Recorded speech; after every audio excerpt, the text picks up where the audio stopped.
Violet Parrish's knees touched cold marble at midnight, and she knew that begging a vampire king for mercy was either the bravest or most foolish thing she had ever done.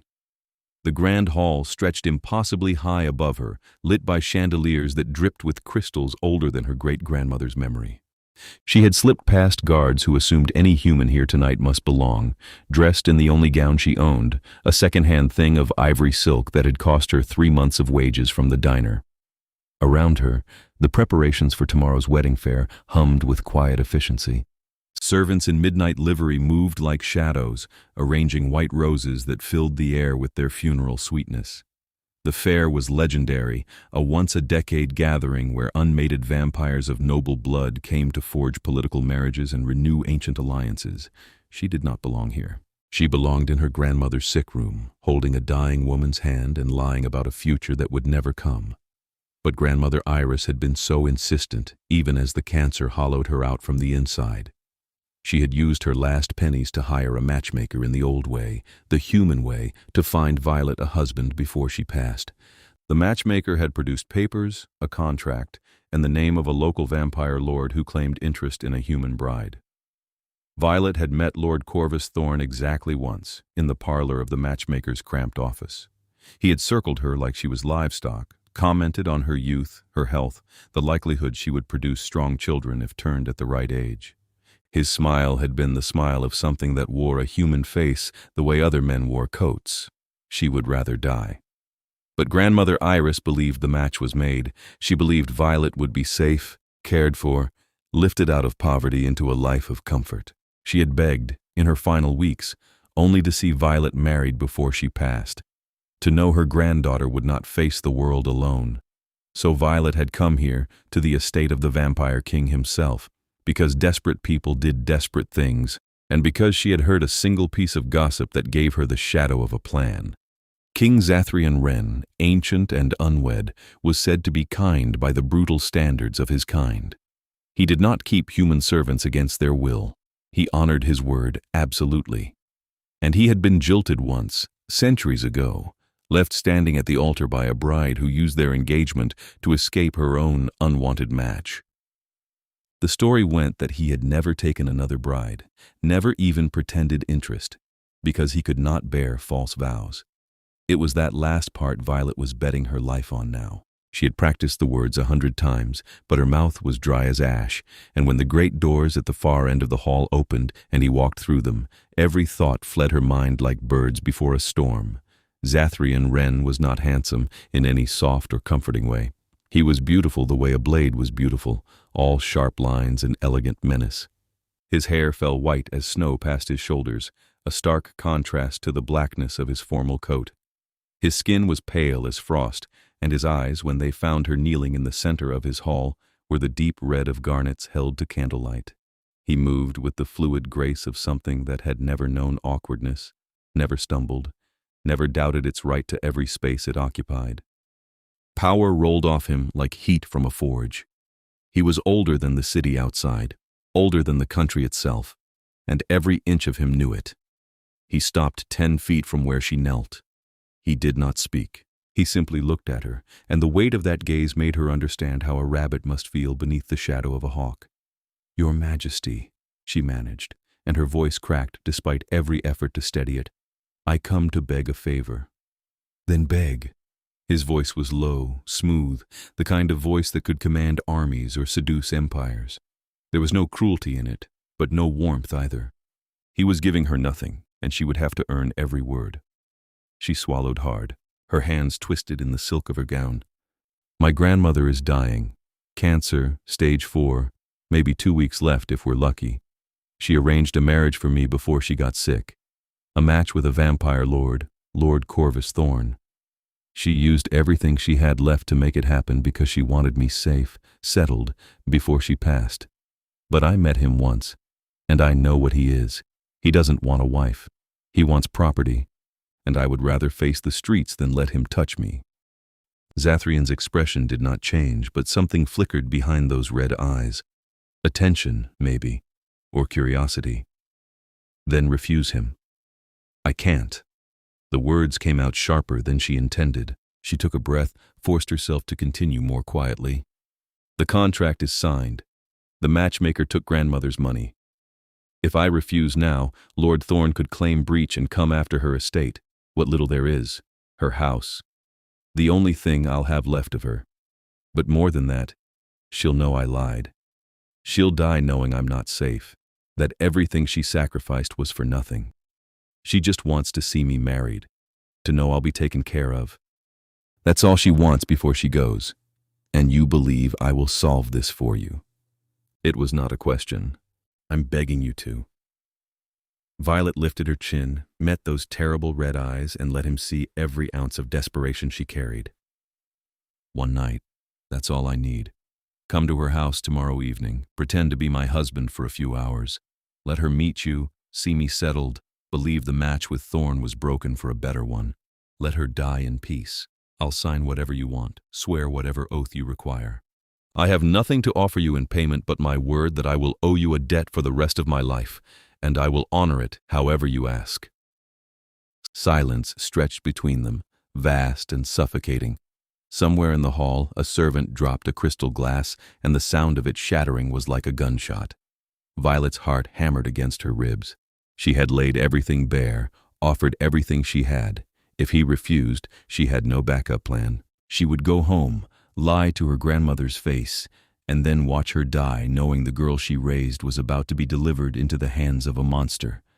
Zathrian stepped closer, then closer still, until he stood directly before her, close enough that she could have reached out and touched the polished leather of his boots. He studied her the way a jeweler might study a gemstone, turning it in the light to find its flaws. When he finally spoke, his voice was softer, but somehow more dangerous for it. Stand up. She obeyed, rising on shaking legs. Even standing, she had to tilt her head back to meet his eyes. He was impossibly tall, or perhaps she was simply small. Either way, she felt the difference like a weight. You ask me to pretend, he said quietly, and there was something almost sad in the way he said it, something old and aching. To play the part of a husband for an evening, to lie to a dying woman and then walk away. You think this is a small thing, a kindness easily given. I know it's not small, Violet said, and her voice trembled despite her best efforts. I know I'm asking you to compromise your honor for a stranger, but she's all I have. She raised me after my parents died. She worked herself sick to keep me fed, clothed, safe. She's the only person who ever loved me, and she's dying terrified that I'll end up alone and broken. If I can give her peace, even false peace, I'll do anything. I'll pay any price. You misunderstand me. Zathrian reached out, and Violet's breath caught as he took her chin in his hand, tilting her face up toward his. His fingers were cool, not cold, and surprisingly gentle. I am not refusing. I am telling you that I do not pretend. Not in this. Not in anything that touches the vows between two people. If I go to your grandmother's house tomorrow night, I will not play the part of your husband. I will be your husband in truth and law and blood. I will bind myself to you with every oath my kind holds sacred, and you will bind yourself to me in return. I will not lie to a dying woman and call it mercy. I will give her the truth, or I will give her nothing. Violet stared at him. Her mind struggled to catch up, to process what he was saying. You're saying you would actually marry me? For real, not just pretend. There is no pretending. His thumb brushed across her jaw, a whisper of contact that sent ice and fire racing down her spine. Not with me. I was left at the altar once, centuries ago, by a woman who used our engagement as a shield to escape another match. She never intended to go through with it. She lied with every breath, smiled while she planned her betrayal, and when the moment came, she ran. I swore then that I would never allow falsehood in matters of marriage, of binding, of vows given in love or duty. If you want me to stand beside you as your husband, I will do so, but it will be real. Registered with the immortal court, recognized by human law, bound by every tradition my people and yours hold sacred. You will be my wife, and I will be your husband, and there will be no takebacks when the sun rises. But you don't even know me. The words came out faint, disbelieving. You've known me for 5 minutes. I know enough. He released her chin, stepped back, and the loss of his touch left her feeling strangely cold. You are brave enough to walk into a vampire king's hall at midnight and beg for your grandmother's peace. You are loyal enough to offer yourself into debt for a lifetime to spare her pain.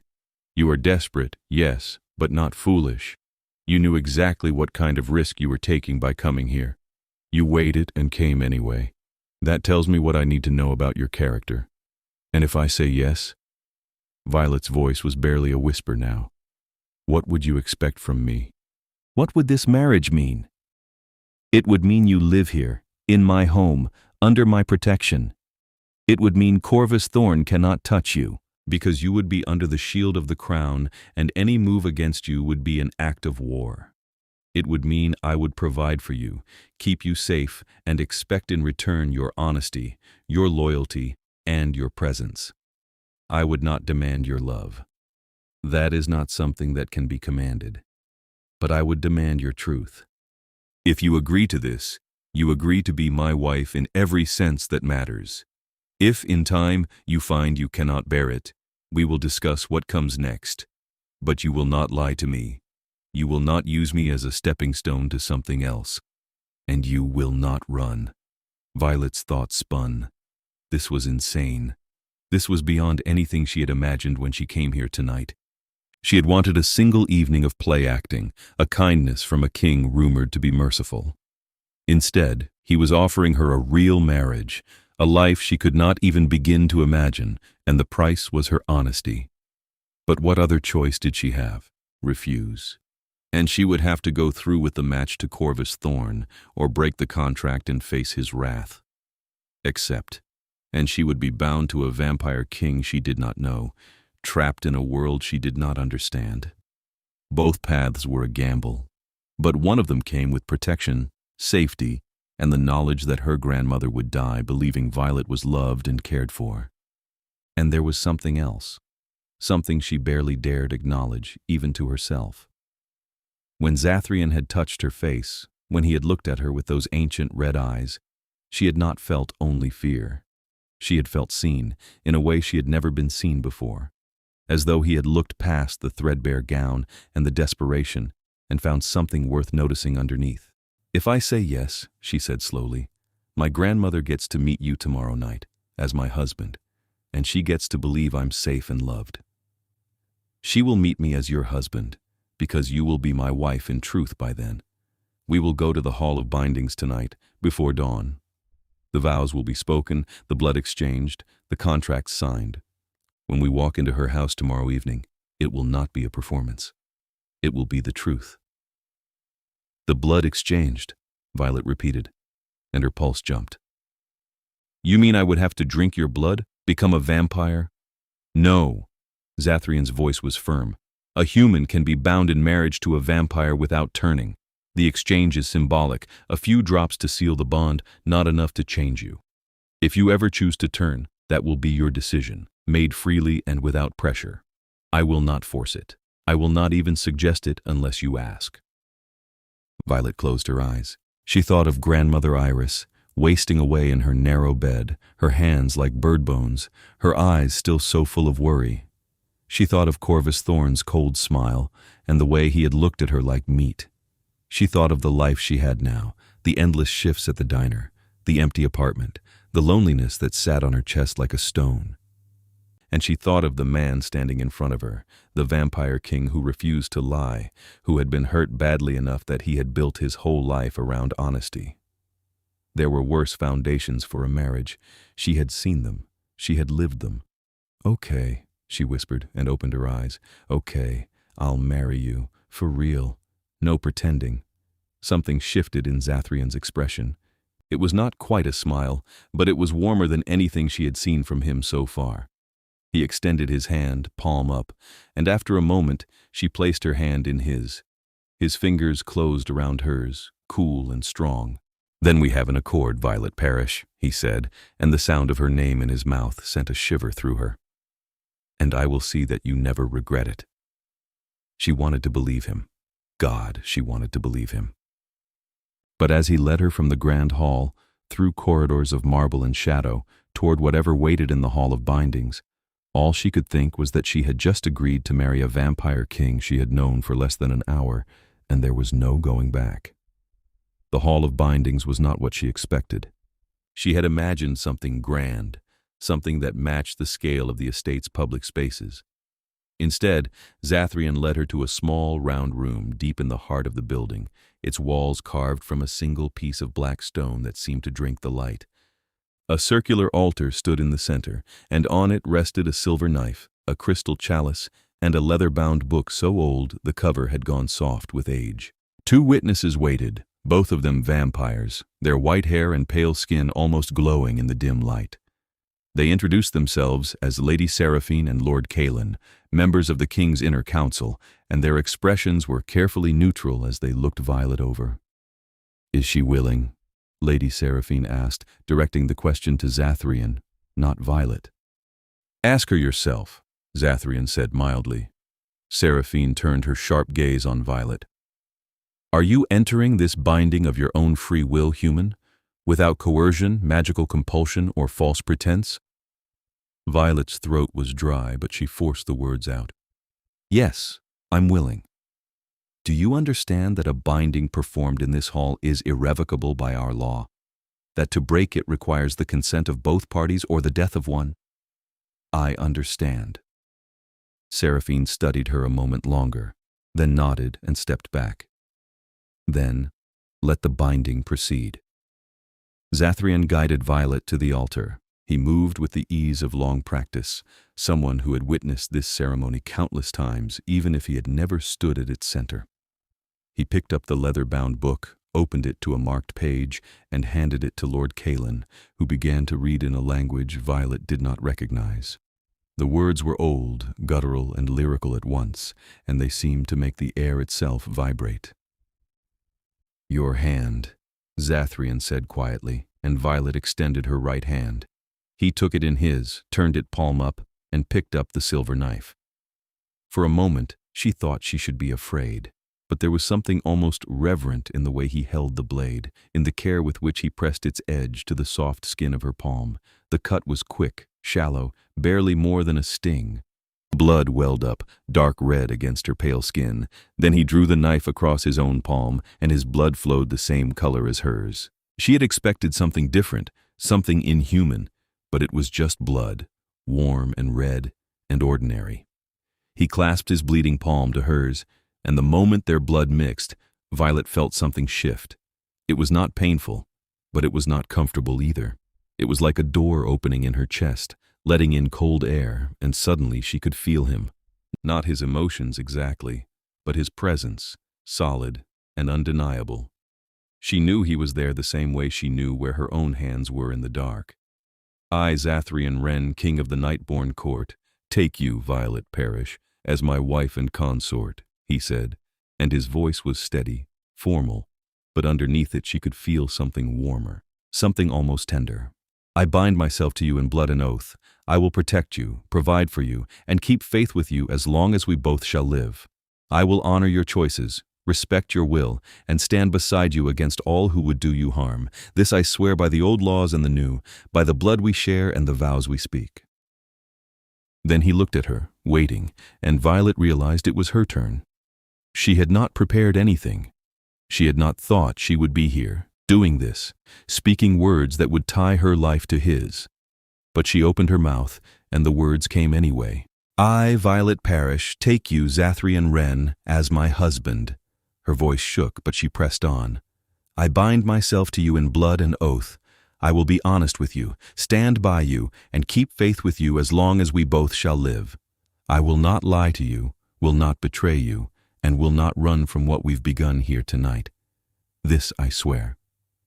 The words were simpler than his, less formal, but they felt true in a way that made her chest ache.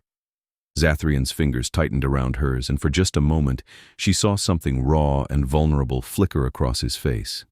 Then it was gone, smoothed away behind his usual mask of calm control.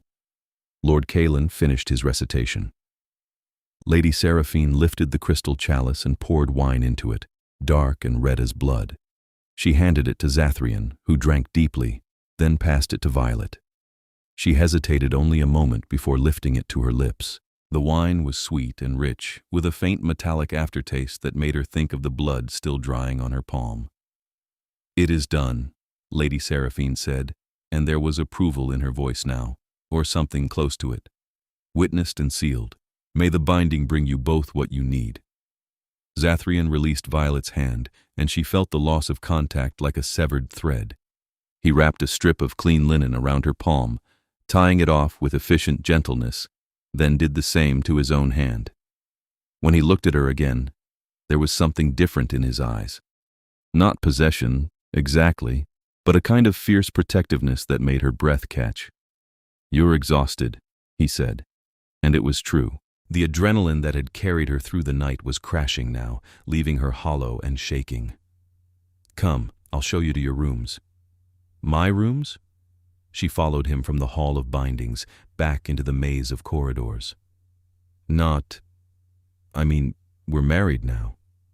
Don't we share? "We share what you are comfortable sharing," Zathrian said, and his voice was gentle. "You have your own suite, your own space. If and when you wish to share a bed, you need only say so. But I will not assume, and I will not push. You have given me your vows. That is enough for now." Relief and something more complicated flooded through her. She had been bracing herself for demands, for expectations she was not ready to meet. Instead, he was giving her space, time, a chance to breathe. It was more than she had hoped for. The suite he led her to was beautiful in a way that made her want to cry. Soft carpets, walls hung with tapestries that depicted forests and moonlight. A bed large enough to sleep 4 people and piled with pillows in shades of cream and silver. A fire burned low in the hearth, and through the tall windows she could see the gardens below, bathed in starlight. "Your things will be brought from your apartment tomorrow," Zathrian said. "If there is anything you need tonight, pull the cord by the bed and someone will come. Food, water, whatever you require." "Thank you," Violet whispered, because she did not know what else to say. He inclined his head, started to turn away, then paused. "For what it's worth," he said quietly, "I am glad you came here tonight. I have been alone a long time. Perhaps too long. I think we may surprise each other, you and I." Then he was gone, the door closing softly behind him, and Violet was left standing in the center of a room that belonged to her now, in a castle that was her home, married to a vampire king who had refused to pretend. She sat down on the edge of the bed, looked at the bandage wrapped around her palm, and started to laugh. It was not quite hysterical, but it was close. She had gone to beg a favor and ended up a queen. She had wanted one night of mercy and received a lifetime of protection, and tomorrow she would take her husband to meet her grandmother. And for once, when she told Grandmother Iris she was safe and loved, it would not be entirely a lie.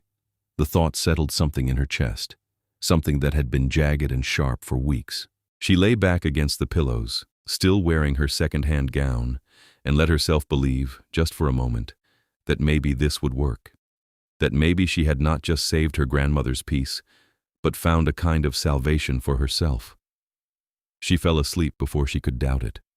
Morning came too soon, and with it a kind of surreal domesticity Violet had not anticipated. A servant arrived with breakfast, setting it out on a small table by the windows with quiet efficiency. There were pastries that flaked apart at the touch, fruit so fresh it still smelled of the garden, tea that tasted of bergamot and honey. Violet ate in a daze, watching the sun climb higher over the estate grounds, trying to reconcile this new reality with the one she had woken to yesterday. She was still picking at a croissant when someone knocked on the door. Zathrian entered at her called permission, and in the daylight streaming through the windows, he looked even less human than he had in the dim hall last night. His skin was so pale it was nearly translucent. His white hair caught the light like spun glass, and his red eyes were even more startling against the brightness of the room. He wore simpler clothes now, dark trousers and a shirt with the sleeves rolled to his elbows, and the casualness of it made him somehow more intimidating, not less. "Did you sleep?" he asked, and there was genuine concern in the question. "Better than I expected," Violet admitted. "This bed it's the most comfortable thing I've ever laid on." A flicker of something that might have been pleasure crossed his face. "Good. I've had your things collected from your apartment. They're being brought up now. and I've arranged for a car to take us to your grandmother's house this evening. I thought 6 o'clock, if that suits her schedule. She doesn't really have a schedule anymore. Violet set down the croissant, appetite gone. She mostly sleeps, but her caretaker will make sure she's awake and comfortable. 6 should be fine. Zathrian nodded. He moved to the window, looked out over the gardens, and for a moment, he seemed almost uncertain. It was strange, seeing that flicker of vulnerability in someone so powerful. Have you thought about what you'll tell her? About how we met? I thought I'd keep it close to the truth, Violet said slowly. That the match with Lord Thorn fell through, and I came to you for help. That we met, and things moved quickly, and here we are. She'll be so relieved that Thorn is out of the picture, she won't ask too many questions. And if she does, then I'll tell her I fell in love at first sight with a vampire king, and he was gallant enough to marry me before I could change my mind. Violet tried to make it sound light, teasing, but the words came out softer than she intended. She'll like that. She always loved fairy tales. Zathrian turned from the window, and the look he gave her was searching, intense. Is that what you believe this is? A fairy tale? I don't know what this is, Violet said honestly, but it's not the nightmare I was expecting, and that's more than I hoped for, so I'll take it. He crossed the room, sat down in the chair across from her, and folded his hands in his lap. In the morning light, the bandage on his palm was stark white against his skin. I want to tell you something, he said quietly, about why I agreed to your proposal last night, why I insisted it be real. Violet waited, her heart beating a little faster. The woman who left me at the altar was named Isolde. She was human, the daughter of a merchant who sought an alliance with the vampire court. We were engaged for political reasons, but I thought in time we might find affection, perhaps even love. I was wrong. She was in love with someone else, a human man her father disapproved of. She used our engagement to shield her real relationship, to buy time until she and her lover could run away together. On the day of the wedding, she simply vanished. Left a note saying she could not marry someone she did not love, that she was sorry for the deception, and that she hoped I would forgive her. Did you? Violet asked quietly. Forgive her? Eventually. It took decades, but yes. I understood why she did it. I even understood that she did not set out to hurt me. But the damage was done. I swore then that I would never again participate in any kind of false binding. If I were to marry, it would be for real or not at all. So when you came to me last night, asking me to pretend, I could not do it. I physically could not force myself to stand beside you, look your grandmother in the eye and lie. But I could marry you in truth. And something about you, about your desperation and your bravery, made me want to. Violet's throat was tight. She had known he was hurt, but hearing it laid out like this, raw and honest, made her chest ache. I won't run, she said. I promised you I wouldn't, and I mean it. I don't know if I'll ever love you the way Isolde loved her human men, but I will be here. I will keep my word. That is all I ask. Zathrian leaned forward, resting his elbows on his knees, and for a moment he looked almost young, almost vulnerable. And perhaps in time we will find we are more compatible than either of us expected. Before Violet could respond, another knock sounded at the door. A servant entered, carrying several boxes and a garment bag. Your belongings, my lady, the servant said, setting them down carefully. And the king requested that a selection of new clothes be prepared for you as well. They'll be delivered this afternoon. Violet stared at the boxes. Everything she owned in the world, packed up and brought here. It should have felt violating, but instead, it just felt inevitable. This was her life now. She lived here, in this castle, with this man. There was no going back to the cramped apartment, the diner shifts, the loneliness. That life was over. Thank you, she managed, and the servant bowed and left. Zathrian stood. I'll leave you to settle in. If you need anything at all, ask. You're not a prisoner here, Violet. You're my wife. That means this is your home as much as it is mine. He left before she could find words to respond, and Violet was alone again with her boxes and her thoughts. She spent the rest of the day unpacking, exploring her suite, and trying to wrap her mind around the sheer scale of the change her life had undergone. Servants came and went, bringing the promised new clothes, offering to help with whatever she needed, treating her with a deference that made her deeply uncomfortable. She was not used to being served. She was used to being the one who served, fetching coffee and clearing plates for people who barely looked at her. By the time 6 o'clock approached, she was dressed in one of the new outfits, a simple but well-made dress in deep blue, and her hair was brushed until it shone. She looked at herself in the mirror and barely recognized the woman staring back. She looked like someone who belonged here, like someone who could be a queen. The thought was terrifying.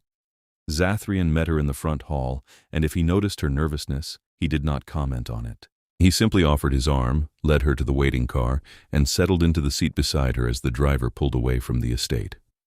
The drive to Grandmother Iris's house took 20 minutes, winding through the city and out into the older neighborhoods where the houses were small and the streets were narrow. Violet watched the familiar landmarks slide past and felt like she was traveling through a life that no longer belonged to her. The house was a tiny cottage, barely more than 4 rooms, with a garden out front that had once been Grandmother Iris's pride and joy. Now it was overgrown, weeds choking out the roses, the gate hanging crooked on its hinges. Violet felt a pang of guilt. She had been so busy working, trying to keep up with medical bills and rent, that she had let the garden go. Zathrian said nothing as they walked up the cracked path to the front door. But when Violet hesitated, her hand on the doorknob, he covered her hand with his and squeezed gently. The gesture was simple, but it steadied her. She opened the door. The caretaker, a middle-aged woman named Margaret, looked up from where she sat beside the narrow bed in the front room. Her eyes went wide when she saw Zathrian, and Violet did not miss the way her hand moved instinctively to the cross at her throat. But she said nothing, only stood and stepped aside. Grandmother Iris looked impossibly small beneath the faded quilt. Her hair, once thick and dark, was wispy and white now, and her skin had the papery thinness of the very old. But her eyes, when they opened and found Violet, were still bright. "Violet, darling," she breathed, and her voice was so weak it was barely a whisper. "You came." "Of course I came, Grandma." Violet crossed to the bed, knelt beside it, and took her grandmother's hand. The bones felt like twigs beneath the skin. "I brought someone to meet you." Grandmother Iris's gaze shifted past Violet to where Zathrian stood near the door. Her eyes widened, and for a moment Violet was afraid she would be frightened, but instead, something like wonder crossed the old woman's face. "Oh," she said softly. "Oh, my dear. You've done well for yourself." Zathrian moved closer, and when he knelt beside Violet, the gesture was so natural, so graceful, that it looked like something he had done 1,000 times. "Mrs. Parrish," he said, and his voice was gentle, all the command stripped away, leaving only warmth. "I am Zathrian Wren. Your granddaughter has agreed to be my wife, and I am honored beyond measure." "Wren," Grandmother Iris repeated, and a faint smile touched her lips. "That's a good name, strong. And you'll take care of her? Keep her safe?" "With my life," Zathrian said, and the vow in his voice was unmistakable. "She will want for nothing. She will be protected, cherished, and free to make her own choices. This I swear to you." Tears slipped down Grandmother Iris's cheeks, but she was smiling. "The other match," she said, her voice fading, "the Lord I arranged." "Fell through," Violet said quickly. "He wasn't the right fit, Grandma. But Zathrian is. We've already married.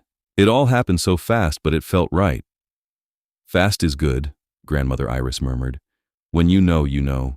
Your grandfather proposed to me after 3 days. We had 40 good years together." Her eyes drifted closed, then opened again, focusing on Zathrian. "You have the look of the old ones, the ones who remember what honor means. You'll keep your word." "I will," Zathrian said simply. Grandmother Iris's smile widened, just a little. "Then I can rest." Her gaze shifted back to Violet. I'm so proud of you, sweetheart. So proud. You're going to have a beautiful life. I can feel it.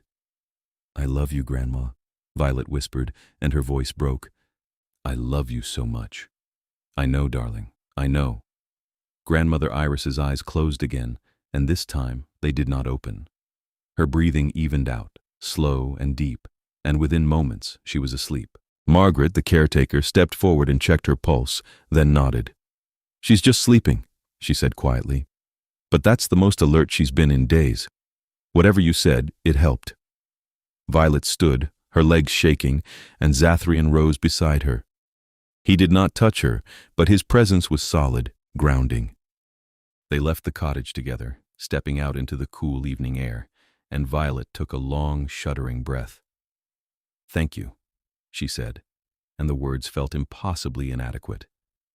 Thank you for doing that, for being kind to her. She loves you very much, Zathrian said. It was easy to be kind to someone who only wanted her granddaughter's happiness. They drove back to the estate in silence, but it was not an uncomfortable silence. Violet stared out the window, watching the city lights blur past, and tried to process everything she was feeling. Relief, grief, gratitude, fear. It was all tangled together, too complicated to pick apart. When they arrived back at the castle, Zathrian walked her to her suite but did not come inside. If you need anything tonight, he said, send for me. Otherwise, I will see you in the morning. But as he turned to leave, Violet reached out and caught his hand. He stopped, looked back at her, and she saw surprise flicker across his face. Stay, she said quietly. Just for a little while. I don't want to be alone right now.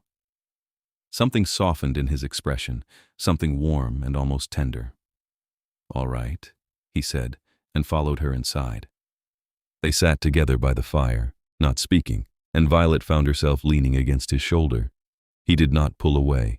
He simply wrapped an arm around her, holding her steady, and let her cry for the grandmother who was slipping away, for the life she had left behind, for the terrifying new future stretching out before her. And when the tears finally stopped, when she was wrung out and exhausted, he stayed until she fell asleep, and then carried her to the bed and tucked her in like she was something precious. It was the kindest thing anyone had done for her in years. The days that followed took on a strange, dreamlike quality. Violet settled into the rhythms of the estate, learning the names of the staff, exploring the grounds, and slowly beginning to understand the scope of the world she had married into.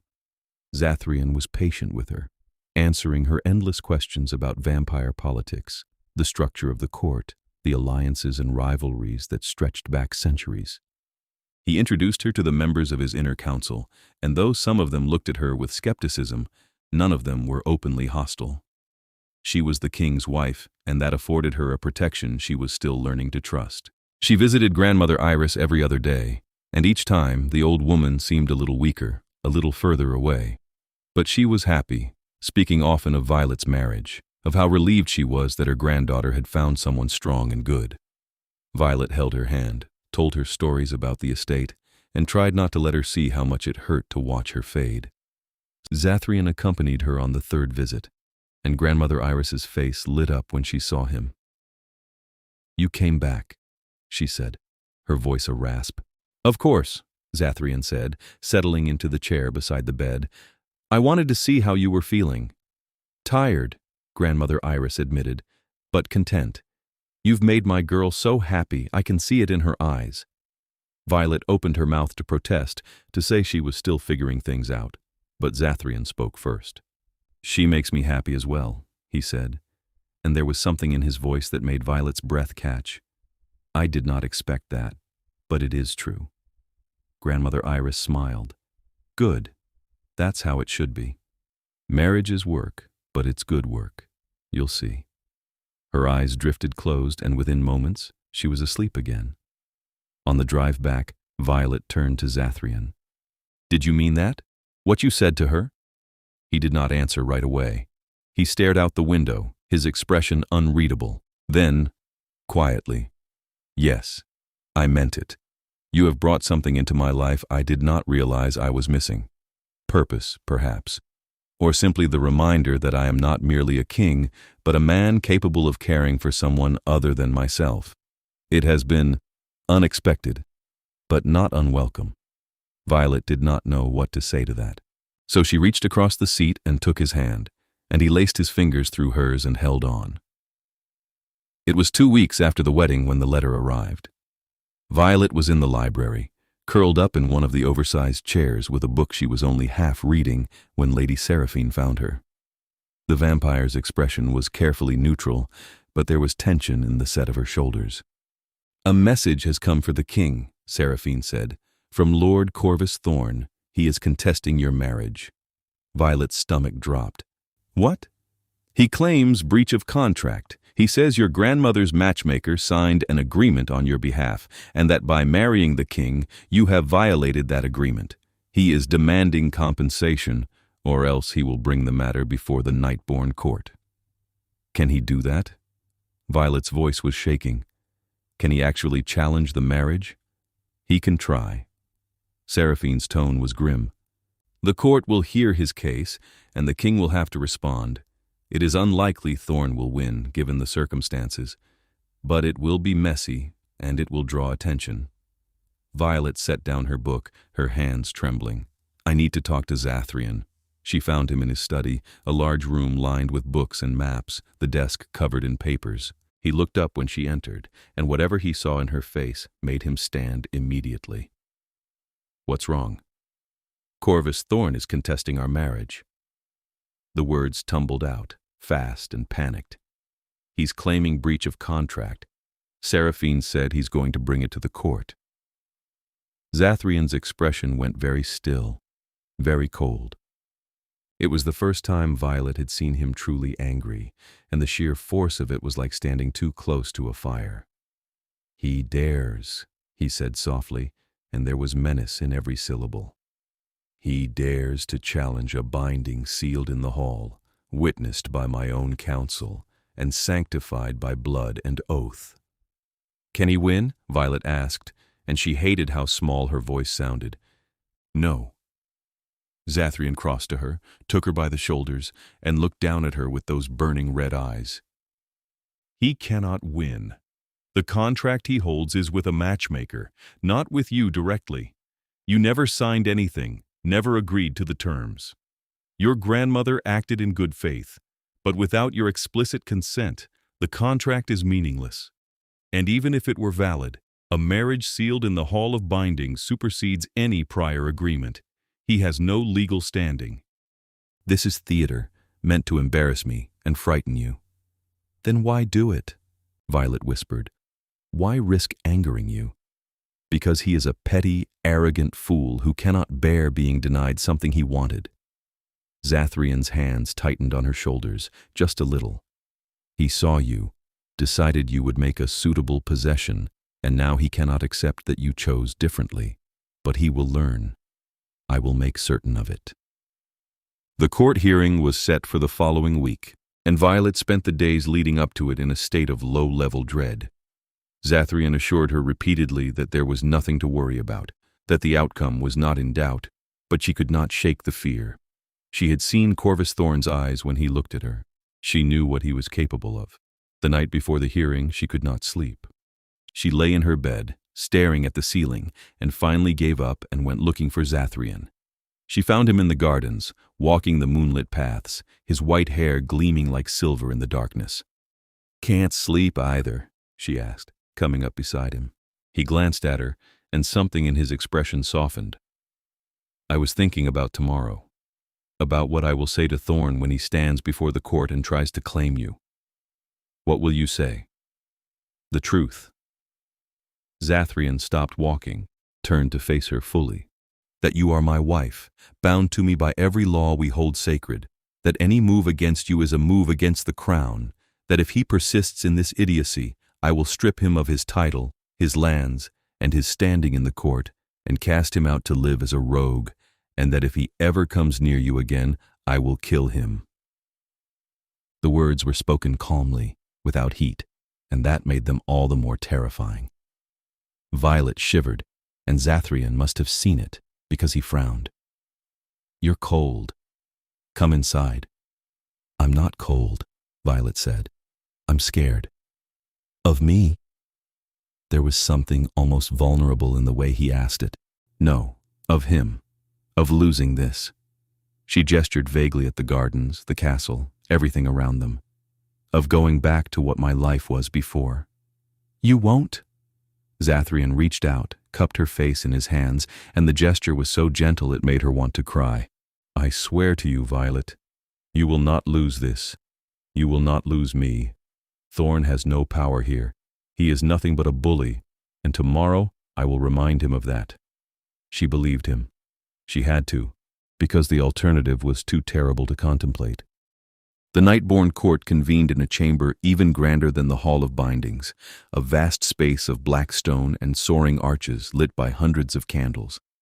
The gathered vampires filled the tiered seats, their pale faces turned toward the center of the room where a raised platform stood. Zathrian led Violet to the platform, and they stood together, his hand resting lightly on the small of her back. The touch was possessive, protective, and it helped steady her. Corvus Thorn entered from the opposite side, and Violet's stomach clenched. He looked exactly as she remembered, handsome in a cruel way, with sharp features and eyes like chips of ice. He was dressed impeccably, and he moved with the confidence of someone who believed he had already won. "Lord Thorn," Lady Seraphine said from her seat on the High Council, "you have brought a petition before this court. State your case." Thorn bowed, the gesture just this side of mocking. "My lords, my ladies, I come before you seeking justice. 2 months ago, I entered into a contract with a matchmaker acting on behalf of Mrs. Iris Parrish. The contract specified that her granddaughter, Miss Violet Parrish, would be my bride. I paid a substantial sum for the arrangement, and I began preparing for the union in good faith. However, before the marriage could be finalized, Miss Parrish, without consultation or compensation, married King Zathrian instead. I submit that this constitutes a breach of contract, and I ask that the court either enforce the original agreement or award me damages for the loss." Seraphine looked at Zathrian. "Your response, my king?" Zathrian stepped forward, and the room seemed to hold its breath. He did not raise his voice, but his words carried to every corner of the chamber. "Lord Thorn's petition is without merit. The contract he references was signed by Mrs. Parrish, not by Violet herself. At no point did Violet consent to the match, in writing or otherwise. She met Lord Thorn once, found him unsuitable, and sought an alternative. She came to me freely and of her own will and asked for my protection. I agreed, and we were married in the Hall of Bindings, with witnesses under the full weight of our laws.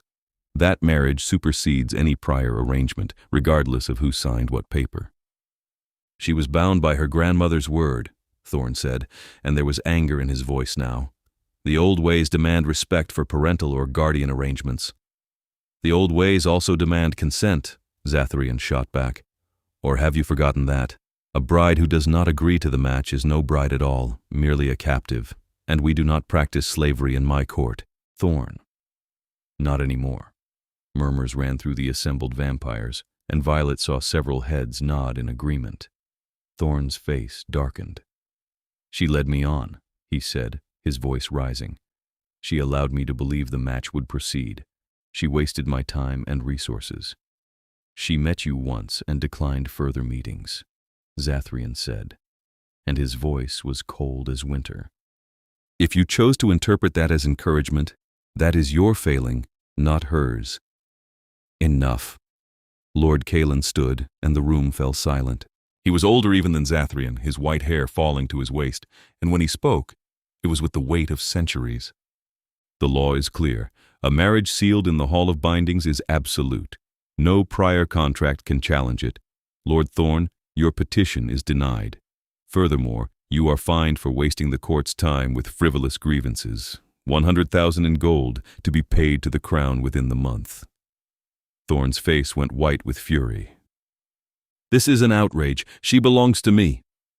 "She belongs to no one but herself," Zathrian said, and his voice was a lash. "And she has chosen me. Accept that. Move on and count yourself lucky I am feeling merciful. Because if you ever speak of my wife as property again, I will forget my mercy and remember only my wrath." The threat hung in the air, heavy and undeniable. Thorn stared at Zathrian, and for a moment Violet thought he might do something stupid. But then he turned on his heel and stalked from the chamber, his fury radiating off him like heat. The court dissolved into quiet conversation, and Zathrian took Violet's hand and led her from the platform. She was shaking, adrenaline crashing through her, and when they reached the privacy of the corridor outside, she sagged against the wall. "It's over," Zathrian said quietly. "He has no claim. You're safe." "He hates me now," Violet whispered. "He's going to hate me forever." "Let him." Zathrian cupped her face, tilted it up toward his. "His hate means nothing. He has been publicly humiliated and fined. If he is wise, he will slink back to his estate and lick his wounds. If he is not, I will deal with him. But you, Violet, are untouchable now. The court has seen you. They know you are mine. No one will dare move against you." She wanted to believe him. She did believe him. But the look in Corvus Thorn's eyes as he left the chamber haunted her all the way home. The weeks that followed were quieter. Thorn did not appear at court, and the gossip surrounding the hearing faded as new scandals took its place. Violet fell into a routine, spending her mornings in the library, her afternoons visiting grandmother Iris, and her evenings with Zathrian. They talked, long conversations that ranged from the mundane to the profound. He told her stories of the centuries he had lived, the empires he had seen rise and fall, the people he had loved and lost. She told him about her childhood, her parents' deaths, the quiet grief of growing up poor and alone. They learned each other piece by piece, and Violet found herself looking forward to those evenings more than anything else. It was on one such evening, as they sat together by the fire in his private study, that Violet realized she had stopped thinking of this as temporary. She had stopped bracing for the moment when everything would fall apart. Somewhere along the way, this had become her life, and Zathrian had become someone she trusted, someone she cared about, maybe even someone she loved. The thought startled her so much she nearly dropped her wine glass. Zathrian looked over, concern flickering across his face. "What's wrong?" "Nothing," Violet said quickly. I was thinking." "About?" She hesitated, then decided to risk the truth. "About how strange this has all been. How I came here expecting one night of pretending, and instead I got a real marriage to a man I'm starting to care about very much." Zathrian went very still. His red eyes searched her face, looking for something, and whatever he found there made his expression soften. "Starting to care about," he repeated slowly. "Is that all?" "I don't know," Violet admitted. "I've never been in love before. I don't know what it's supposed to feel like. But I know I'm happy when I'm with you. I know I trust you in a way I've never trusted anyone. And I know that when I think about the future, I can't imagine it without you in it. So maybe that's love. Or maybe it's something close enough that the difference doesn't matter." Zathrian set down his own glass, stood, and crossed to where she sat. He knelt before her, took her hands in his, and looked up at her with an intensity that stole her breath. "I have lived a very long time," he said quietly. "I have seen and done things that would break most people. I have been alone for so long that I forgot what it felt like to want someone beside me. But you, Violet, you have reminded me. You have made me feel human again, in the best possible way. I do not know if what I feel is love either. But I know that you are the first thought I have when I wake and the last thought I have before I sleep. I know that the idea of losing you is unbearable, and I know that if you asked me to, I would give you the world." Violet's eyes stung with tears. She pulled her hands free, only to cup his face the way he so often did hers. "I'm not going anywhere," she whispered. "I promised you I wouldn't run, and I meant it. I'm here, Zathrian. I'm yours." He leaned up and she leaned down, and when their lips met, it was like coming home. The kiss was soft at first, tentative, both of them learning the shape of the other. But then it deepened, became something more urgent, more necessary. Violet's fingers tangled in his white hair, and his hands slid to her waist, pulling her closer. She could feel the cool press of his body against hers, the steady strength of him, and it made her feel safe in a way she had never felt before. When they finally broke apart, both of them were breathing hard. Zathrian rested his forehead against hers, his eyes closed. "If you keep looking at me like that," he murmured, "I will not be able to maintain my gentlemanly restraint much longer." Violet laughed, the sound shaky but genuine. "Maybe I don't want you to." His eyes opened, and the heat in them made her shiver. "Are you certain?" Yes. She had never been more certain of anything in her life. "I want this. I want you. No more separate rooms. No more waiting. I'm ready." Zathrian stood, pulling her up with him, and swept her into his arms. She let out a startled laugh, but he just looked at her with that same fierce tenderness and carried her from the study, down the corridor, to his own chambers. And when he laid her down on his bed and followed her there, when he kissed her again with all the pent-up longing of someone who had been alone too long, Violet let herself fall into it completely, let herself trust that this was real, that he was real, that the life they were building together was something worth holding on to. They made love slowly, carefully, both of them aware of the significance of the moment. He was gentle with her, attentive, making sure she was comfortable every step of the way. And when it was over, when they lay tangled together in the dark, his arm around her and her head on his chest, Violet felt something inside her settle. This was where she belonged. This was home. "I love you," she whispered into the darkness. Zathrian's arm tightened around her. "And I love you," he said, and his voice was rough with emotion. "More than I thought possible." They fell asleep like that, wrapped around each other, and for the first time in a long time, Violet's dreams were peaceful. It was 3 days later when Margaret called to say Grandmother Iris had taken a turn. Violet and Zathrian rushed to the cottage, arriving just after sunset. The old woman was awake but fading fast, her breathing labored, her skin almost translucent. But when she saw Violet, she managed a smile. "There's my girl," she whispered. "I'm here, Grandma." Violet took her hand, pressed a kiss to the papery skin. "I'm right here." "And your husband?" "Here as well," Zathrian said, stepping to the other side of the bed. "We came as soon as we heard." Grandmother Iris's eyes moved between them, and her smile widened. "You love her." "I do," Zathrian said simply. "And you love him." It was not a question. "I do," Violet echoed, tears spilling down her cheeks. "Good." Grandmother Iris's eyes drifted closed. "That's good. I can go now, knowing you're loved, knowing you're safe." "Grandma, no," Violet said, her voice breaking. "Don't go yet, please." "It's time, sweetheart." Grandmother Iris squeezed her hand, the pressure so faint it was almost imaginary. "I'm tired, and your grandfather's waiting. I can feel him. He's been waiting so long." "I love you," Violet sobbed. "I love you so much." "I know, and I love you, my beautiful girl, my brave girl." Grandmother Iris took one more breath, let it out slowly, and then she was gone. The light faded from her eyes, and her hand went limp in Violet's. Violet cried until there were no tears left, and through it all, Zathrian stayed beside her. He did not try to comfort her with empty words.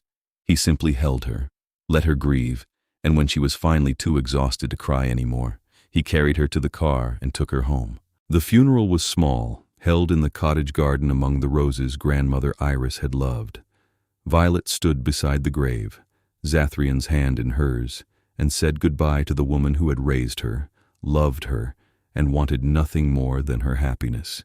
It was the hardest thing she had ever done. But she got through it, because Zathrian was there, solid and steady, and because she knew Grandmother Iris had died believing Violet was safe and loved. That had to be enough. In the days after the funeral, Violet found herself spending more and more time thinking about the future, about what came next. She was married to a vampire king, living in a world that still felt surreal, but she was happy. Truly happy, in a way she had not been in years. And there was one thing she had been thinking about, one decision she needed to make. She brought it up one evening, as she and Zathrian sat in the garden where Grandmother Iris had been buried. The roses were in full bloom, their scent heavy in the air, and the moon was bright overhead.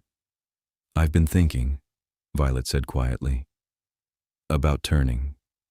Zathrian went very still. "Have you? You said it would be my choice, that you wouldn't push." She turned to look at him, saw the careful neutrality in his expression. "I want you to know I'm not making this decision lightly. I've thought about it a lot. About what it would mean. About what I'd be giving up. And I think I want to do it." Violet took a breath, let it out slowly. "I love you, Zathrian. I want to spend my life with you. But if I stay human, my life is a blink compared to yours. 50 years maybe, if I'm lucky. And then you'd be alone again and I'd be gone. But if I turn, we could have centuries together. We could build something real, something lasting. And I want that. I want a future with you that doesn't have an expiration date." Zathrian was quiet for a long moment. "Then you would give up the sun, the warmth of it, the light. You would have to feed on blood, live in the dark, give up so much of what makes you human." "I know." Violet reached out, took his hand. "But I'd gain you, fully, completely, for as long as we both exist. And that feels like a fair trade." "It's not a decision you can undo," Zathrian said, and there was something almost pleading in his voice. "Once it's done, you're a vampire forever. If you regret it, if you decide you hate what you've become, there's no going back." "I won't regret it," Violet said firmly. "I've thought about this, Zathrian. I've weighed it from every angle, and I'm sure I want this. I want you. I want us to have the time we deserve." Zathrian closed his eyes, and when he opened them again, they were bright with something that might have been tears. "Then I will turn you," he said quietly. "But not tonight. Give yourself another week. Make sure this is truly what you want. If, at the end of that week, you still feel the same, I will do it gladly, but I need you to be absolutely certain." "I am certain," Violet said, "but I'll give you the week if it makes you feel better." He pulled her into his arms, held her tight, and she felt the tremor run through him. "Thank you," he whispered. "Thank you for choosing me, for choosing this life. I will spend every day of our eternity making sure you never regret it." The week passed slowly. Violet spent it saying private goodbyes to the parts of her human life she would be leaving behind. She visited the diner where she had worked, sat in a booth and watched the sun stream through the windows, memorizing the warmth of it on her skin. She walked through the city in the daylight, soaking in the colors and the crowds and the ordinary human bustle. She stood in Grandmother Iris's garden and felt the sun on her face, knowing it would be the last time. And at the end of the week, when Zathrian asked her one final time if she was sure, she looked him in the eye and said yes without hesitation. The turning was done in private, in Zathrian's chambers, with only Lady Seraphine present as witness. It was not as painful as Violet had imagined. Zathrian held her close, his fangs sinking into her throat, and as her human blood drained away, she felt a strange sense of peace. He gave her his blood in return, and she drank deeply, tasting copper and power, and something that was uniquely him. The change took hours, her body rewriting itself on a cellular level, and through it all, Zathrian stayed with her, holding her hand, murmuring reassurances. When it was over, when she opened her eyes and saw the world through vampire sight for the first time, everything was sharper, clearer, more vivid. She could hear Zathrian's heartbeat, slow and steady. She could smell the roses in the garden below, even through the closed windows. And when she looked at Zathrian, she saw him fully for the first time, every detail of him magnified and beautiful. "How do you feel?" he asked, and there was worry in his voice. "Alive," Violet said, and laughed at the irony. "More alive than I've ever felt." Relief flooded his expression, and he pulled her into his arms, kissed her deeply. "Welcome to eternity," he murmured against her lips. "I'm so glad you're here." They spent the next weeks adjusting to her new existence. Zathrian taught her how to feed without killing, how to navigate the heightened senses, how to move with the speed and grace that came with being a vampire. It was overwhelming at times, but it was also exhilarating. Violet felt powerful in a way she had never imagined, and the knowledge that she and Zathrian now had all the time in the world to explore their love made everything feel lighter, brighter. It was a month after the turning when Zathrian took her back to Grandmother Iris's cottage. The roses were still in bloom, and the garden had been tended by a service Zathrian had hired to keep it beautiful. He led Violet to the center of the garden, where a small clearing had been created, and there, waiting, was a simple altar draped in white cloth. "What's this?" Violet asked, confused. "A wedding," Zathrian said, and his voice was soft. "A real one. The way you deserved from the beginning. The binding in the hall was legal, necessary, but it was not what I would have chosen for you if circumstances had been different. So I'm giving you this. A wedding in the place your grandmother loved, surrounded by the flowers she tended, with the people who matter most." Violet looked around and saw Lady Seraphine and Lord Caelan standing to the side, both of them dressed formally, smiling. And standing beside them, dressed in a simple suit, was Margaret, the caretaker, her eyes bright with tears. "You did this for me?" Violet whispered. "I wanted you to have the wedding you deserved," Zathrian said. "One that felt like a choice, not a desperate bargain. One that celebrated what we've become to each other. So, yes, I did this for you. For us." Tears pricked Violet's eyes, but she was smiling. "I love you," she said, "so much. And I love you." Zathrian took her hand, led her to the altar. "Shall we?" The ceremony was simple, beautiful, and utterly perfect. They spoke vows they had written themselves, promises to love and honor and stand beside each other through the centuries to come. They exchanged rings, simple bands of silver that caught the moonlight. And when Lord Caelan pronounced them husband and wife, Zathrian kissed her beneath the stars, in the garden where Grandmother Iris had been laid to rest, and Violet felt her grandmother's presence like a blessing. She would have loved this, Violet said later, as they stood among the roses, wrapped in each other's arms. "I know," Zathrian said. "That's why I chose this place. I wanted her to be here, in whatever way she could be. She gave me the greatest gift when she brought you into my life. I owed her this much." They stayed in the garden until the sky began to lighten, then returned to the estate hand in hand.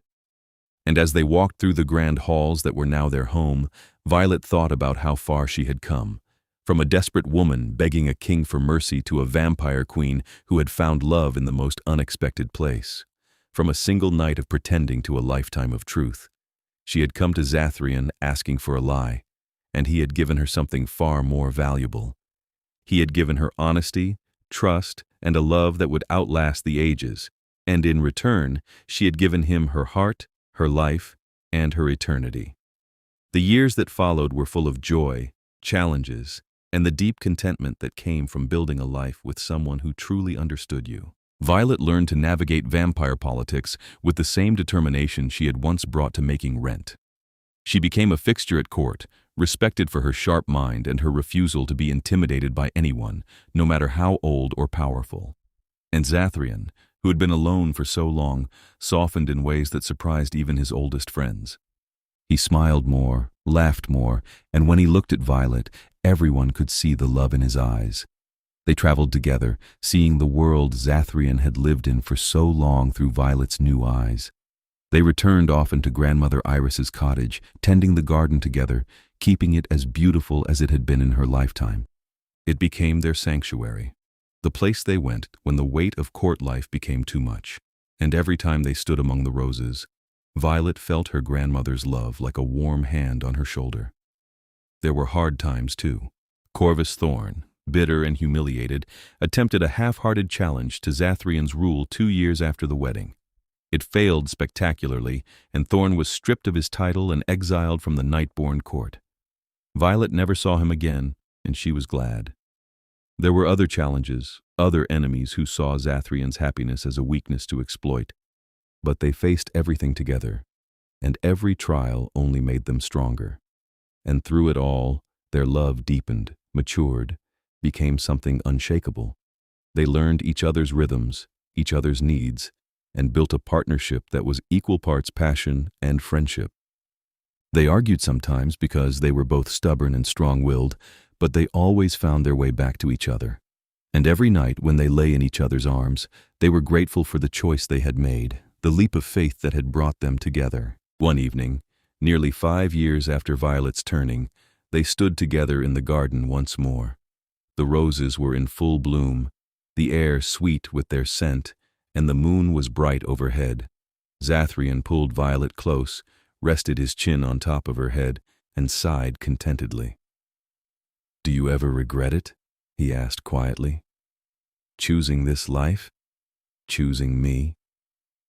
Violet pulled back just enough to look up at him, and she saw the vulnerability in his eyes, the old fear that she might one day decide she had made a mistake. She reached up, cupped his face, and made sure he was looking at her when she answered. "Never," she said firmly. "Not once. Not for a single second. You gave me everything I didn't even know I needed.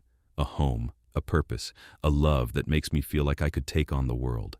I came to you begging for a single night of mercy, and you gave me eternity instead.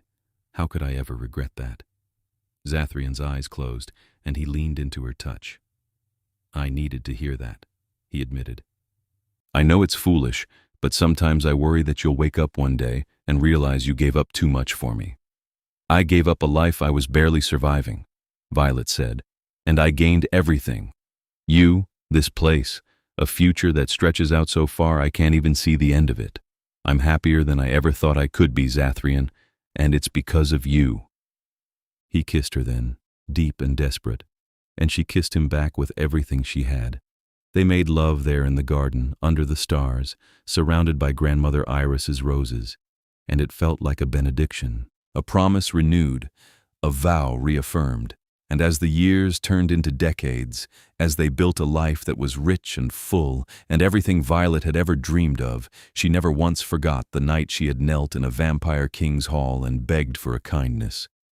The night he had looked at her and said there was no pretending, only truth. The night that had changed everything. She had come to him desperate and alone, and he had given her a love that would last forever. And in the end, that was the greatest gift of all. Not the immortality, not the power, not the safety, but the simple, undeniable truth that she was loved, completely and unconditionally, by someone who would never let her go. They grew together, learned together, and loved each other with a fierceness that only deepened with time.